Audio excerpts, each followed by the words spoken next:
It is a somber night for the CBS family. As Scott Pelley just shared, Bob Simon has died in a car crash. The executive producer of 60 Minutes, Jeff Fager, added tonight, "It's a terrible loss for all of us at CBS News. It is such a tragedy made worse because we lost him in a car accident, a man who's escaped more difficult situations than almost any journalist in modern times. Bob was a reporter's reporter. He was driven by a natural curiosity that took him all over the world, covering every kind of story imaginable. There was no one else like Bob Simon. All of us at CBS News, and particularly at 60 Minutes, will miss him very much."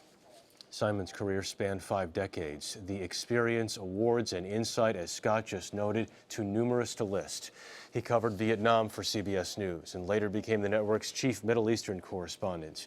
In 1991, while covering the Gulf War, he was taken prisoner by Iraqi forces. The book he wrote about that experience was harrowing.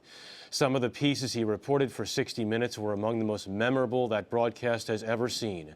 Joy in the Congo, the Sea Gypsies, everything he did in Israel. Here's a look back to February 2013 when Bob reflected on his time in his own words. This is the Iron Dome Interceptor. Correspondent Bob Simon was back in Israel for 60 Minutes this week, a place where he's no stranger. Are you more famous in Israel than in the U.S.? Yes. People know you by your first Oh, name? yeah. They pronounce it sort of, it's not Bob, it's Bub. You know, Bob. Thank you, Bob. Okay. They all say it the same way. It's Bob. Andy Court produced Bob's latest story. We like to go to a restaurant in Tel Aviv. It's kind of crowded, but we're going with Bob Simon. Oh, Bob? Sure. There's always room for Bob. I think he's sort of a celebrity there. I mean, he's lived the history in a way that few of us have. They left when the North Vietnamese came into the area. Fresh off a reporting stint in Vietnam, Bob started covering Israel in 1973. Men wounded by war on their way home.